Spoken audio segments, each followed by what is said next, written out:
how are you? I am good, how are you?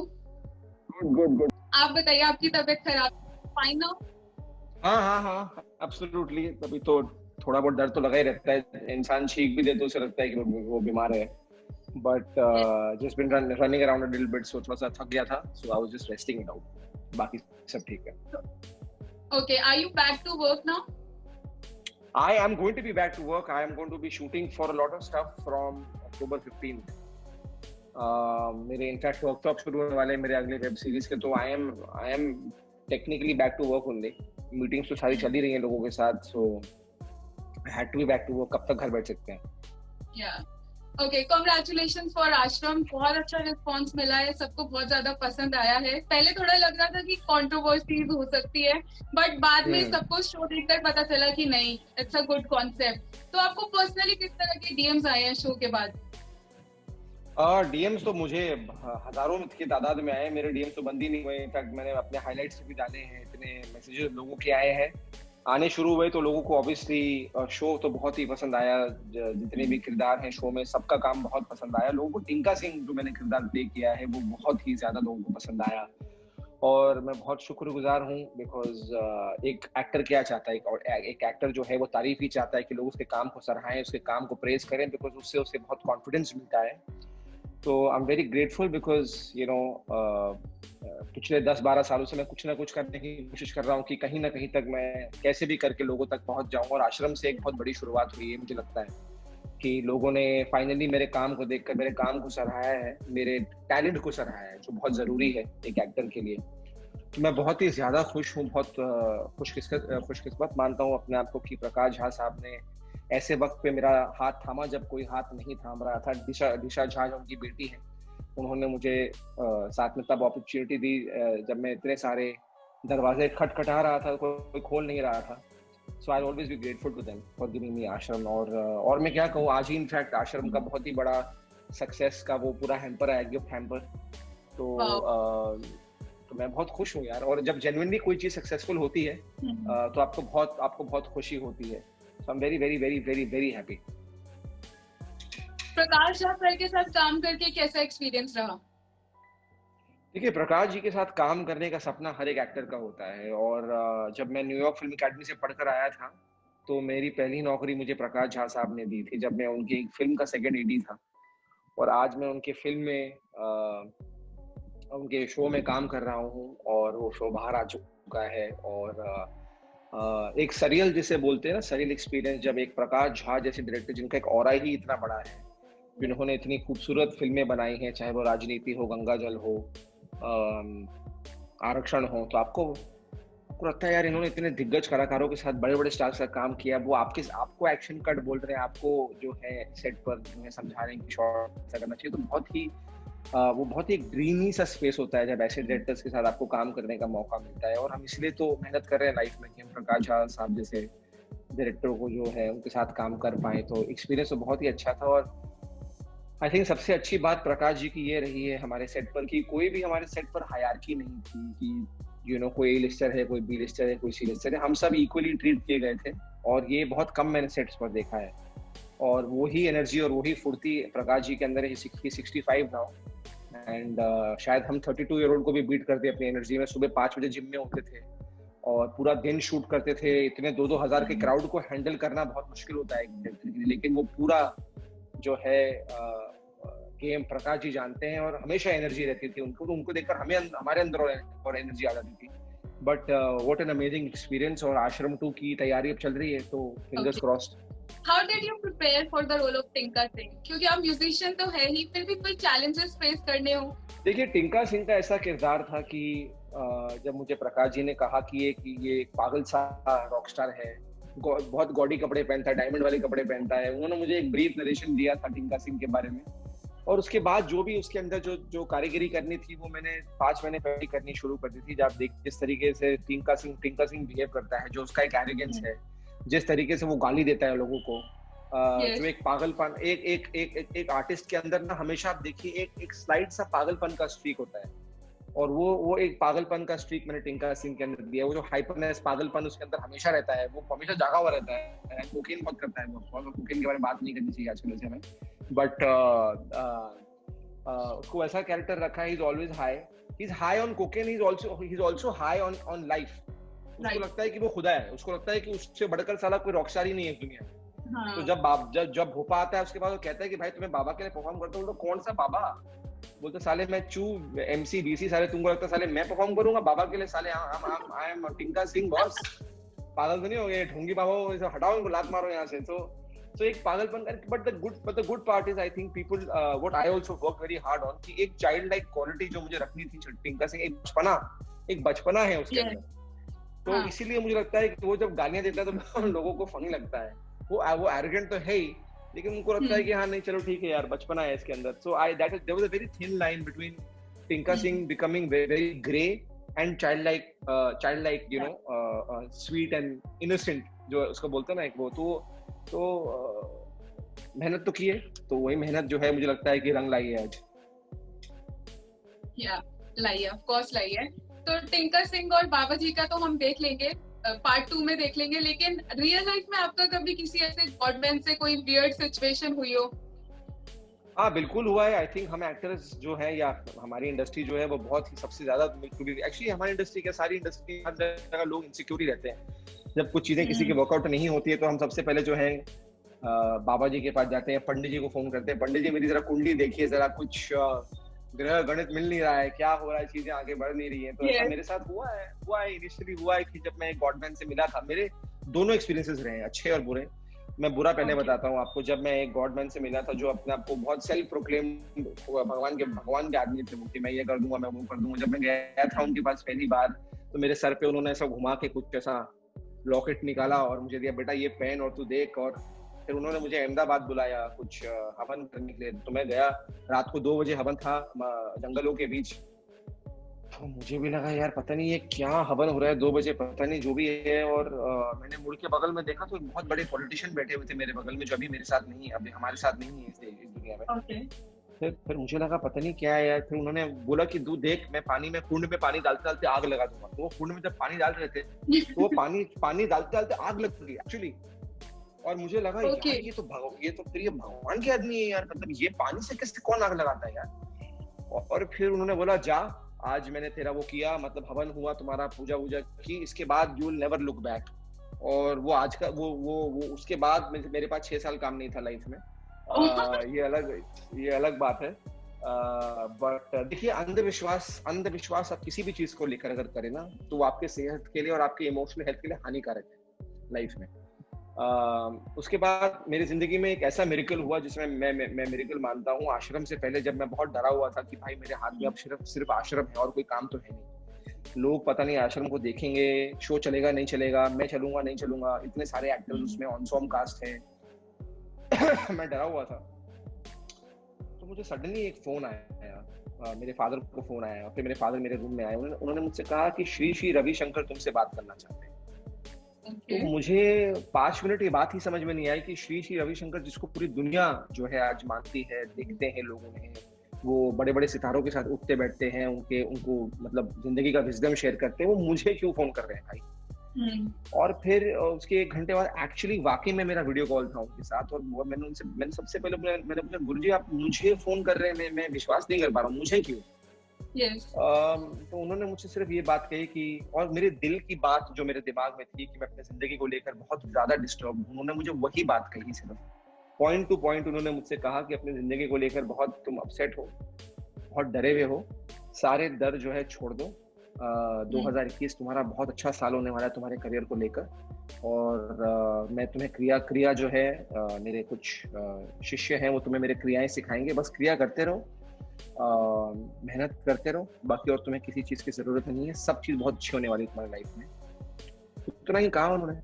उसके बाद आश्रम आई, आश्रम इतना बड़ा हिट हुआ, लोगों ने टिंका सिंह की बहुत बहुत तारीफ की। और टचवुड आज इंडस्ट्री फिर से धीरे धीरे दरवाजे खोल रही है, मैं आगे और काम भी कर रहा हूँ। तो देखिए मेरा कहने का मतलब ये है कि कोई भी भगवान नहीं है, भगवान सिर्फ एक ही है और वो हमें दिखते नहीं है। और हमारे दिल में है, हमारी आत्मा में है, हम उनमें विश्वास रखते हैं।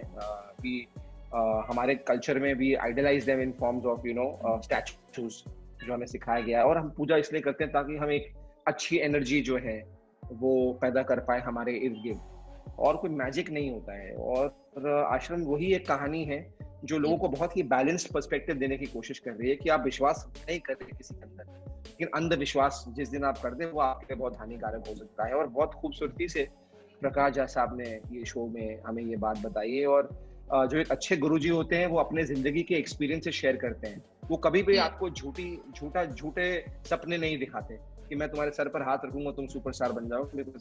सुपरस्टार बनना इतना ही आसान होता तो फिर सबके सर पे हाथ रख के सब सुपरस्टार बन जाते हैं। तो देखिए मेहनत हमें करनी है और वही मैं करने की कोशिश कर रहा हूँ। ओके, सबके साथ काम कर कैसे लगा सेट पर? बॉबी सर थे, दर्शन जी थे, सबके साथ कैसा रहा और कैसी वाइब थी सेट पर? वाइब मैंने आपसे कहा ना कि एकदम फैमिली वाइब जैसी थी, जो हमारे इंडस्ट्री में यूजुअली कहा जाता है कि हम एक फैमिली है। वो यूजुअली कॉफी विद करण पर आकर खत्म हो जाता है, लेकिन हमारे सेट पर जो है वो बहुत ही ऑनेस्टली आकर, मैं मजाक नहीं कर रहा हूँ। और Bobby sir, Darshan, Chandan, they all became like big brothers because I was the youngest on set. I am 32, they were older than me. तो उनके साथ ऑब्वियसली काम करके बहुत ज्यादा अच्छा लगा। और अभी हमारा एक ग्रुप है, आश्रम ग्रुप, जिसपे हम यूजुअली हर दूसरे तीसरे दिन जो है वीडियो कॉल पे हम लोग सब बात करते हैं और एक दोस्ती सी बन गई है। एक हम बहुत पॉजिटिविटी शेयर करते हैं। इतनी नेगेटिविटी इस दुनिया में वैसे ही भर चुकी है कि बहुत अच्छा लग रहा है इन लोगों के साथ उठना बैठना और इनके साथ बातें करना और विजडम शेयर करना, अपनी खुशियां शेयर करना कि आज मैंने ये साइन किया है, आज मैंने ये शो किया है, आज मैं ये करने जा रहा हूँ। तो बहुत अच्छा लगता है इनके साथ जो है एक रिश्ता सा, अच्छा रिश्ता जो है बन गया है इनके साथ। So I am very grateful to meet such wonderful people on the set. Okay, तो ये जो पार्ट 1 आया का, इसके बाद थोड़ा सा टीजर देके ना आपने, जैसे कि बिंज वॉचर्स के लिए तो बहुत ज्यादा मुश्किल हो रही है क्योंकि पार्ट 2 का इंतजार हो नहीं रहा है किसी से, तो प्लीज आप बता दीजिए फैंस को पार्ट 2 कब आने वाला है? देखिए मैं अनाउंस तो कर नहीं सकता हूँ, जहाँ तक मुझे आई थिंक आइडिया होगा, I think maybe October when the second part is going to come. I am not sure right now because ये बहुत ऑफिशियल चीजें हैं, वो बताई नहीं जाती हमें, हम तो खुद वेट कर रहे हैं। और सीजन 2 भी है, उस पर राइटिंग शुरू हो गई है सीजन 2 पर। तो मैं बहुत एक्साइटेड हूँ। अगले साल से शुरू होने वाली है फर्स्ट कपल ऑफ मंथ्स में, जनवरी फरवरी में। तो मैं बहुत खुश हूँ, डेट्स भी आ गए हैं। तो I am just like keeping my fingers crossed कि ऑफिशियल अनाउंसमेंट जो भी करना है एमएक्स प्लेयर और प्रकाश जी के यहाँ से होगा। बट फैंस को ये जानना जरूरी है कि पार्ट 2 बहुत जल्द आने वाला है और season 2 also going to be in the making now. Wow, एक के ऊपर एक गुड न्यूज आ चुकी है, सीजन 2 आने वाला है। तो आपने अभी खुद ही बताया कि आपकी लाइफ में कितने सारे अप्स एंड डाउन्स रहे हैं, तो ऐसी क्या चीज थी what kept you going? I think life itself has kept me going. You have to understand कि जिंदगी एक बहुत ही खूबसूरत देन है जो भगवान ने हमें दी है। आज जो परवरिश मुझे मेरे माँ बाप ने मुझे दी है, जिस खानदान में मैं पैदा हुआ हूँ, लोग बोलते हैं कि आप गॉड गोल्डन स्पून में मुझे पैदा किया गया है भगवान ने। और I have to be very grateful to what God is giving me. ऐसे बहुत से लोग हैं जिनके पास कुछ भी नहीं है और उनके चेहरों पे फिर भी हंसी होती है। और जिंदगी में अपना नाम कमाने के लिए किसी भी इंडस्ट्री में तकलीफें आएंगी, प्रॉब्लम्स होंगी, आपको सही लोग नहीं मिलेंगे, आपको बहुत गुस्सा भी आएगा, आक्रोश होगा, आपको उस पर गुस्सा भी निकालना है, वो सारी चीजें हैं। And you as you know I think you have to, as time passes by, you have to learn to not repeat your mistakes. अपनी गलतियां रिपीट ना करें और जस्ट बी पेशेंट। अगर आपको अपने पर भरोसा है, होप है, फेथ है, ये दोनों चीजों से बढ़कर कुछ नहीं है दुनिया में। होप एक ऐसी चीज है जिससे पूरी दुनिया आज जो है कायम है। आज होप है तो हमें लग रहा है भाई वैक्सीन आएगा तो पैंडेमिक खत्म हो जाएगा। अगर होप ही नहीं होता तो ये जिंदगी, ये दुनिया कैसे चलती? So I am very hopeful, I was very hopeful. और जब मुझे लगा कि भाई कुछ नहीं होने वाला, तभी आश्रम ने ऐसा कुछ खोल दिया मेरी लाइफ में कि मेरी जिंदगी ने फिर से एक नया रास्ता चुना।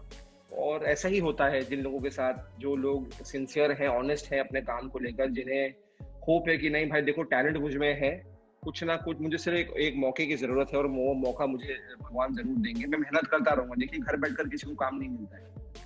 और ये डिप्रेशन, एंजाइटी, ये बहुत मुश्किल चीजों से मैं निकल कर उभरा हूँ लाइफ में, जिसके बारे में अभी शायद वक्त सही नहीं होगा बात करना, लेकिन इट्स टफ। अपने माँ बाप को अपने सबसे करीब रखें, अपने दोस्तों को जो बहुत ही गिनचुन के होंगे एक दो, उनको अपने बहुत करीब रखें, बिकॉज यही लोग आपको जो है मोटिवेट कर सकते हैं रोज कि इट विल हैपन। ये सुनना बहुत जरूरी है और लोगों के साथ अपनी बातें शेयर करना बहुत जरूरी है। हम लोग जो है ना कतराते हैं लोगों के साथ बातें करना कि लोग बोलेंगे मैं फेलियर हूँ, लोग कहेंगे, जज करेंगे कि मेरी जिंदगी में कुछ नहीं हो रहा है। ये गलत बात है। ये प्रेशर में मत जाइए कि आपका दोस्त अगर आपसे आगे निकल गया है तो आपको लग रहा है कि आप जो हैं एकदम यूजलेस हैं और आप जो है एकदम फिर सिमट से जाते हैं, अपनी बातें शेयर नहीं करना चाहते किसी के साथ। Don't do that. Share, go to a counsellor, कोई प्रॉब्लम नहीं है। अगर आप डिप्रेस्ड हैं, टेक मेडिकेशन, मेडिटेट। वो बहुत हमारे यूथ को लगता है मेडिटेशन कौन करेगा, बहुत बोरिंग सा है यार, पर ऐसा नहीं है। मेडिटेशन हमारे यूथ को मेडिटेशन की सबसे ज्यादा जरूरत है आज, बिकॉज हमारा दिमाग इतनी जगह बिखरा हुआ है कि उसे एक जगह समेटना बहुत जरूरी है, मुझे लगता है। So mental health is very very important, which is what I discuss all the time in my interviews. Okay, तो इंडस्ट्री में इस टाइम पर जो क्योस चल रहा है उसके बारे में आप क्या कहना चाहेंगे? इंडस्ट्री में सॉरी क्या क्या चल रहा है? इतना ज्यादा जो क्योस है, कभी किस चीज पे डिस्कशन हो रही है, कभी कोई नए टॉपिक पर। आई थिंक देखिए, कुछ चीजें जो बाहर निकल के आई हैं, फॉर एग्जांपल अगर हम ड्रग्स की बात करें और अगर हम ड्रग्स के मुद्दे पे बात करें, तो अगर ब्रीफली भी बात करें इसके ऊपर, तो बहुत अच्छी बात है कि ड्रग्स में एक एंडलेस ड्राइव शुरू हो गया है। एक इंडस्ट्री में जो गंदगी थी हमारी इंडस्ट्री में कुछ हिस्सों में, जो मैं हमेशा कहता हूँ कुछ हिस्सों में, ये कहना कि पूरी इंडस्ट्री ड्रग्स करती है बहुत गलत है, बिकॉज हमारी इंडस्ट्री में लाखों लोग हैं, लाखों टेक्नीशियन, एक्टर्स हैं, सब ड्रग्स नहीं करते हैं। लेकिन जो करते हैं उन्हें रोकना जरूरी है, और अगर अगर उनके अगेंस्ट प्रूफ है तो they should be behind bars, जो भी उसका वो होता है, सेंटेंस होता है।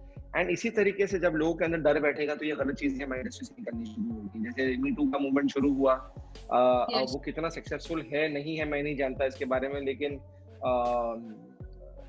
एक बहुत ही जरूरी मूवमेंट था। ये ड्रग्स भी एक बहुत ही जरूरी मूवमेंट है हमारी इंडस्ट्री में, and we should take care of it. लेकिन हमारे इंडस्ट्री में जब एक इतना बड़े सितारे, we lose him, Sushant Singh Rajput, जब हम लोग उसकी जस्टिस के लिए लड़ रहे हैं, तो मुझे लगता है कि उनके टॉपिक को छोड़ के बहुत सी चीजें भटकाई जा रही है, बातें की जा रही है, जो ये पूरी, देखिए जनता स्टूपिड नहीं है ना, हम लोग पागल नहीं है, हम लोग सब जानते हैं कि हमारी आंखों के सामने क्या हो रहा है। बस प्रॉब्लम सिर्फ इतनी है कि हम कुछ कर नहीं पा रहे हैं।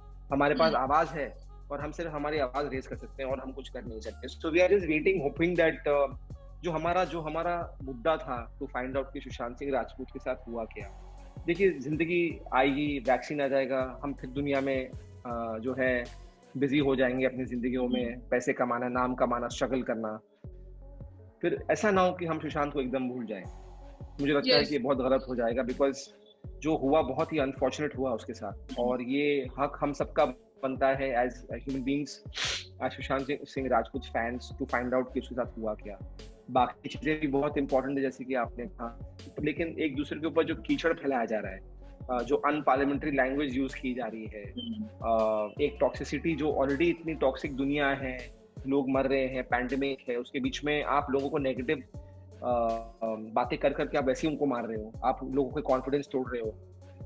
It's becoming a very difficult place to live इन।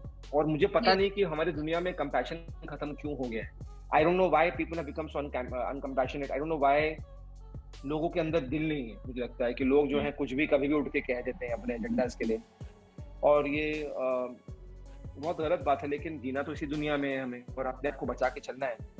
तो बस यही करूंगा सब। इसलिए मैं कहता हूँ लोगों को मेडिटेशन बहुत जरूरी है, अपने आप को लोगों से कट ऑफ, ये जो नेगेटिविटी है उससे कट ऑफ करके चलना बहुत जरूरी है, और सही चीजों के लिए आवाज उठाएं। मैं भी सामने आता हूँ और आऊंगा, बट मुझे लगता है कि सही तरीके से आना चाहिए आप।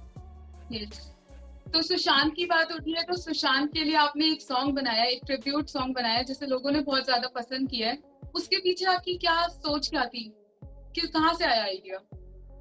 मेरी सोच यही थी कि लोग जो हैं अब इतनी गंदी बातें कर रहे हैं अपने एजेंडा को रख के, कि सुशांत ड्रगी था, सुशांत मेंटल हेल्थ ठीक नहीं थी, सुशांत डिप्रेस था, सुशांत ये था, सुशांत वो था, तो इसका प्रूफ किसी के पास नहीं है। और हम लोग कहीं ना कहीं, मुझे लगा कि हम लोग ये जरूर भूल रहे हैं कि सुशांत सिंह राजपूत एक बहुत ही उम्दा कलाकार थे, एक बहुत ही अच्छे एक्टर थे, और उन्होंने उनकी बॉडी ऑफ वर्क में, भले ही छोटी उनका सफर रहे इंडस्ट्री में, लेकिन बहुत अच्छी फिल्में की हैं उन्होंने। और मुझे लगा कि जैसे सोनचिड़िया हो गई, छिछोरे हो गई, धोनी हो गई, मुझे लगा लोग भूल रहे हैं कि सुशांत सिंह जो है, at least let's remember him as an artist. और मैं जो भी छोटा मोटा कलाकार हूँ लाइफ में, मुझे जो भी छोटा मोटा काम आता है, मुझे लगा कि मुझे अपने गाने के थ्रू एक छोटा सा ट्रिब्यूट देना चाहिए, बिकॉज जो लोग बेचारे लड़ रहे हैं सुशांत के लिए all over the world, it will bring a smile on their face, and that was the only reason कि मुझे लगा कि मुझे एक ट्रिब्यूट सुशांत को सही तरीके से देना चाहिए। और कोई मेरा इसमें एजेंडा नहीं था, मुझे व्यूज का कोई शौक नहीं है, मुझे मुझे किसी के डेथ पर पब्लिसिटी नहीं लेनी है, जो कुछ एक दो बदतमीज लोग कह रहे थे ऐसी बात को। लेकिन that's why I said it's very unfortunate how toxic the goddamn world has become. But coming back आपके सवाल पे, बस यही चाहता था मैं कि लोग सुशांत को अच्छे लाइट में याद रखें, अच्छे तरीके से याद रखें, है ना? तो इसलिए मैंने ये बनाया। जब अंकिता लोखंडे ने मुझे अगले दिन फोन किया, जब वो बहुत रोई, उनकी पूरी फैमिली रोई है पूरा ट्रिब्यूट देखकर, बहुत से लोग रो रहे हैं ट्रिब्यूट देखकर, आप देखें जाके कमेंट्स पढ़े लोगों के, तो बहुत ज्यादा प्यार दिया लोगों ने गाने को। वो ऑब्वियसली प्यार मुझे नहीं दिया लोगों ने, वो प्यार सुशांत सिंह राजपूत की वजह से। It's not because of me, you know. मेरा जो गाना होता है देन आई कैन, जैसे मैंने सोनियो बनाया, आया ना तू बनाया, I can say it's because of me and the team of course. लेकिन यहाँ पे जो गाना है जब तक 2.0, it is solely because they love Sushant so much. There is no other reason for people to love that song. Okay, तो हम आपको आश्रम के बाद किस तरह के रोल्स प्ले करते देखेंगे? आश्रम के बाद आप मुझे बहुत ही अलग अलग रोल्स में देखना शुरू करने वाले हैं। आई थिंक ओटीटी की सबसे खूबसूरत बात यह है कि उसमें कोई लिमिटेशन नहीं है, और एक्सपेरिमेंटेशन के लिए डायरेक्टर्स और प्रोड्यूसर्स जो हैं हमेशा खुले रहते हैं। And I am very excited because अभी जो मैं अनाउंसमेंट करने वाला हूँ 2 हफ्तों के अंदर, 2-3 शोज की, बहुत अलग अलग किरदार हैं उसके अंदर और बहुत ही अलग कॉन्सेप्ट हैं जो मैं कर रहा हूँ। And I am so excited, I am so happy कि हम 6-8 महीना घर बैठे थे, ऊपर से इतनी एनर्जी अंदर बिल्ड हो गई है कि अब सारी एनर्जी जो है वो काम के थ्रू निकालनी है। लेकिन देखिए डर भी है कि अभी बाहर निकलेंगे, कोविड के केसेस बढ़ रहे हैं, लेकिन जितना सेफ्टी लेकर हम लोग बढ़ सकते हैं बढ़ेंगे। काम करना जरूरी भी है। तो बस I am just hoping that we all are safe and sound and काम जल्दी शुरू किया जाए एकदम बस। ओके, तो मायापुरी की आपकी कोई मेमोरी है? मायापुरी की मेरी मेमोरी जो है डेफिनेटली है। मेरे बहुत से आर्टिकल्स आए हैं जब मेरी शुरुआत हुई थी 2008-9 में अपने दिल से। ऑब्वियसली खूबसूरत मेमोरीज रही हैं जब मैंने अपने सारे इंटरव्यूज किए हैं। आई थिंक मायापुरी मैगजीन आती थी राइट पहले? यस। तो हमारे इंटरव्यू भी क्या मैगजीन में आएगा? नहीं, ये यूट्यूब पर आएगा। हाँ, तो वही है ना, मैं थोड़ा सा ना डिजिटल एज में ना मिस करता हूँ फिजिकल कॉपीज पढ़ना था। मायापुरी के कवर पे आई थिंक मायापुरी के कवर पे एक बार मैं आ भी चुका हूँ beginning of my film career में, और मुझे वो जो फिजिकल पढ़ना होता है ना बहुत अच्छा लगता है। So I miss that and I hope कि आप लोग शुरू करें इस वापस। तो any message for your fans? Fans को यही कहना चाहता हूँ यार, थैंक यू यार तहे दिल से कि आप लोगों ने जो है मेरे फैंस बड़े छोटे फैंस हों इन टर्म्स ऑफ नंबर्स, वो बढ़ रहे हैं धीरे-धीरे बढ़ रहे हैं, बढ़ेंगे अब धीरे-धीरे सही काम के साथ, और अब बढ़ भी रहे हैं आश्रम के साथ। और आप लोगों ने हमेशा मुझे राज 2 को इतना प्यार दिया है, जशन आप देखते रहते हैं, जशन हार्टलेस को इतना प्यार दिया है, डैमेज 2 जब मेरी आई थी आप लोगों ने इतना प्यार दिया, मेरे गानों को इतना प्यार देते हैं। बस यही कहना चाहता हूँ कि आप लोग प्यार दे रहे हैं तो मेरे अंदर जो है कॉन्फिडेंस है लड़ने की, इसलिए मैं लड़ पा रहा हूँ, आगे बढ़ पा रहा हूँ लाइफ में। तो बस गिव अप ना कीजिएगा मेरे ऊपर, और keep watching all my stuff, keep sharing everything so that I can just work harder and keep moving ahead. मुझे सिर्फ जिंदगी में आगे देखना है, और आप लोगों का सबसे बड़ा इसमें वो योगदान रहा है ऑडियंसेस का, उनसे बड़ा आपसे बढ़कर कोई भी नहीं है। आई ऑनेस्टली से it from the bottom of my heart. Okay, thank you so much for doing this interview with Mayapuri Kurt, and all the best for your future projects. ऐसे ही आपका कॉन्फिडेंस बढ़ता रहे और आपकी फैन फॉलोइंग भी बढ़ती रहे। Thank you. I had a wonderful time. Take care of yourself. Same here. Thank you. It was a Bye.